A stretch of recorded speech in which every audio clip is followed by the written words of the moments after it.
പ്രസ്ഥാനം നടത്തിയിട്ടുണ്ട്. എങ്ങനെയെങ്കിലും വാങ്ങിച്ചെടുത്ത് നടപ്പാക്കുകയാണ് വേണ്ടത്.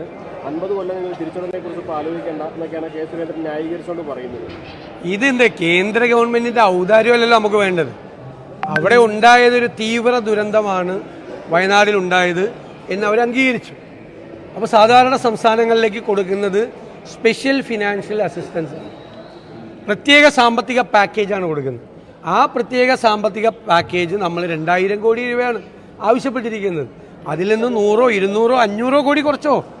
പക്ഷേ അതൊന്നും തരാതെ 590 കോടി രൂപയുടെ 50 വർഷത്തേക്കുള്ള കടമായിട്ട് തരിക എന്ന് പറഞ്ഞാൽ കേരളത്തെ അപമാനിക്കുന്നതിന് തുല്യമാണ്, പരിഹസിക്കുന്നതിന് തുല്യമാണ്, കേരളത്തോടുള്ള പൂർണ്ണമായ അവഗണനയാണ്. പിന്നെ 50 വർഷം കഴിഞ്ഞിട്ട് അടയ്ക്കണ്ടെന്ന് പറയാൻ സുരേന്ദ്രൻ എന്താ അവകാശമുള്ളത് അടയ്ക്കണ്ടെന്ന് പറയാൻ?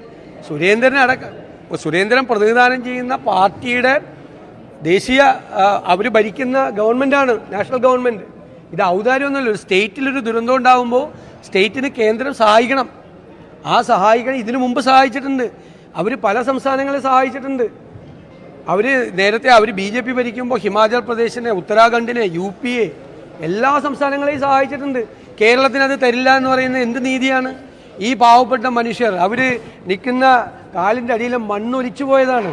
ആ പാവപ്പെട്ടവർക്ക് കൊടുക്കുന്ന പൈസ 50 കൊല്ലത്തിനകം തിരിച്ചടക്കണം എന്നൊരു ഗവൺമെൻറ്റിനോട്, ഇവിടെ ഭരിക്കുന്ന ഞങ്ങളുടെ ഗവൺമെൻറ് ഒന്നും അല്ലല്ലോ, ഗവൺമെൻറ് എന്ന് പറയുന്നത് കേരളത്തിലെ ജനങ്ങളുടെ അല്ലേ. ഇത്രയും നാളായിട്ട് എത്ര നാൾ മുമ്പ് പ്രധാനമന്ത്രി അവിടെ നിന്ന് വന്നുപോയതാ? ഇനി എന്നിട്ട് ഒരു 1.5 മാസം പോലും ബാക്കിയില്ലാത്ത ഈ സമയത്ത് ഇനിയിപ്പോൾ അതിൻ്റെ പേപ്പർ വർക്കെല്ലാം കഴിഞ്ഞ് ഈ പൈസ വരുമ്പോൾ എന്നായിരിക്കും ഇത് വരുന്നത്? ഇപ്പം എത്ര ദിവസം ഉണ്ടാവും ഇത് നടപ്പാക്കാൻ? അതൊന്നും ഒരു ശരിയായ രീതിയിലല്ല. ഒരു കേന്ദ്രം സംസ്ഥാനത്തോട് കാണിക്കേണ്ട യാതൊരു വിധത്തിലുള്ള മാന്യതയും പുലർത്താതെ പൂർണ്ണമായ അവഗണന മാത്രമല്ല, ഇതിലൊരു പരിഹാസമുണ്ട്, ഒരു കളിയാക്കലുണ്ട്. ഇത്രയൊക്കെ മതി നിങ്ങൾക്കെന്ന്. അത് ശരിയല്ല. അതിനെതിരായി ഞങ്ങൾ ശക്തമായ നിലപാടാണ് കേരളത്തിൻ്റെ പ്രതിപക്ഷത്തിൻ്റെ. ഒരു സംശയം കാര്യത്തിൽ വേണ്ട. ഇപ്പോൾ മന്ത്രി കെ കൃഷ്ണൻകുട്ടിയുടെ ഓഫീസിനെതിരെ ഒരു ആരോപണം വന്നിട്ടുണ്ട്. മന്ത്രിയുടെ ഓഫീസിൽ വെച്ചിട്ടാണ് പണം കൈമാറിയതെന്ന് പാലക്കാട് ചിറ്റൂരിലെ വീട്ടമ്മമാർ പരാതി നൽകിയിട്ടുണ്ട്. മന്ത്രിയുടെ PA-ക്കെതിരെയാണ് ആരോപണം.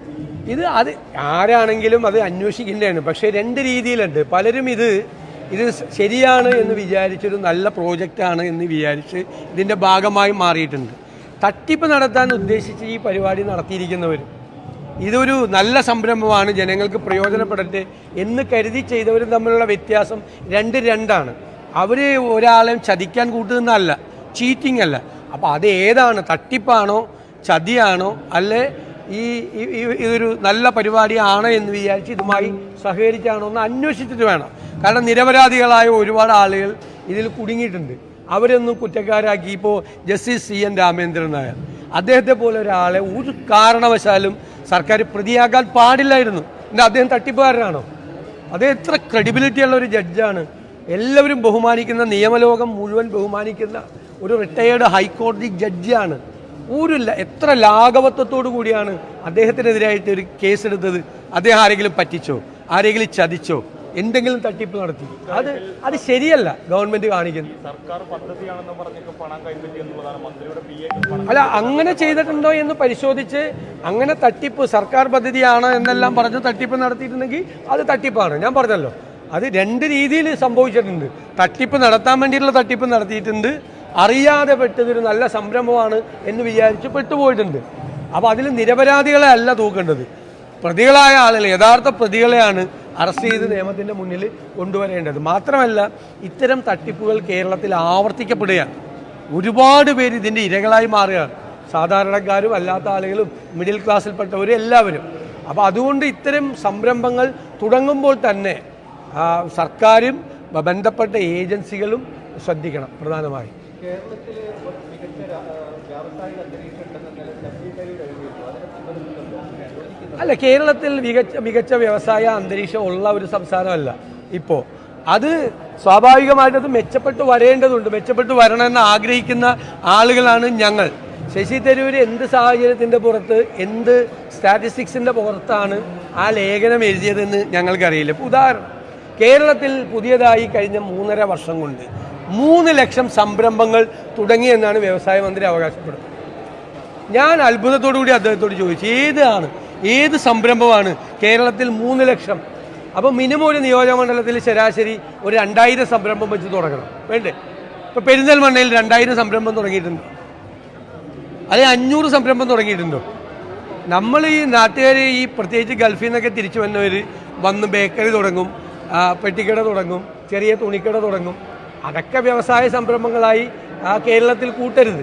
അപ്പോൾ 3 ലക്ഷം സംരംഭങ്ങൾ തുടങ്ങിയെന്നുള്ള സർക്കാരിൻ്റെ അവകാശവാദത്തോട് ഞങ്ങൾക്ക് യോജിപ്പില്ല. അങ്ങനെ തുടങ്ങിയിട്ടില്ല കേരളത്തിൽ അങ്ങനെ ഒരു അന്തരീക്ഷം ഉണ്ടാകണം. അതിന് ഞങ്ങൾ സർക്കാരുമായിട്ട് സഹകരിക്കും. ശശി തരൂർ ലേഖനം എഴുതിയത് എന്ത് സ്റ്റാറ്റിസ്റ്റിക്സിൻ്റെ അടിസ്ഥാനത്തിലാണെന്ന് എനിക്കറിയില്ല. അദ്ദേഹം അങ്ങനെ പറയാനുണ്ടായ സാഹചര്യം പാർട്ടി പരിശോധിക്കട്ടെ. മോഡിയുടെ അമേരിക്കൻ സന്ദർശനം ഒരു തരത്തിലും വിജയമാണ് എന്ന് വിലയിരുത്താൻ പറ്റില്ല. ഇന്ത്യയുടെ ഒരു ആവശ്യങ്ങളും അവിടെ അംഗീകരിച്ചില്ല. ഇന്ത്യയുടെ ആവശ്യങ്ങളോട് ഇന്ത്യയോട് ട്രംപ് സർക്കാരിന് ഒരു നിലപാടുണ്ട്.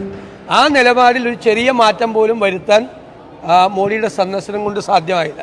മോഡി മടങ്ങിയിട്ടും ട്രംപിൻ്റെയും അമേരിക്കൻ ഗവൺമെൻറ്റിൻ്റെയും റിപ്ലൈ എന്ന് പറയുന്നത് നോ ചേഞ്ച് എന്നായിരുന്നു. എല്ലാ കാര്യങ്ങളിലുള്ള സാമ്പത്തികമായ സഹകരണത്തിലും ബാക്കി കയറ്റുമതി ഇറക്കുമതി രംഗങ്ങളിലൊക്കെയുള്ള ട്രേഡിൻ്റെ വിഷയത്തിലെല്ലാം ഉള്ള അവരുടെ നിലപാട് കടുത്ത നിലപാട്. അതായത് ഇതിനു മുമ്പ് ഉണ്ടാകാതിരുന്ന നിലപാടുകളിൽ ഇന്ത്യയുമായിട്ടുള്ള ബന്ധത്തിൽ ട്രംപ് ഗവൺമെൻറ് കാർക്കശ്യം വളർത്തി. ആ കാർക്കശ്യത്തിന് ഒരു ഇളവും വരുത്താൻ, അതിനെ ഡൈലൂട്ട് ചെയ്യാൻ ഈ സന്ദർശനം കൊണ്ട് കഴിഞ്ഞിട്ടില്ല. കാത്തിരുന്ന് കാണാം.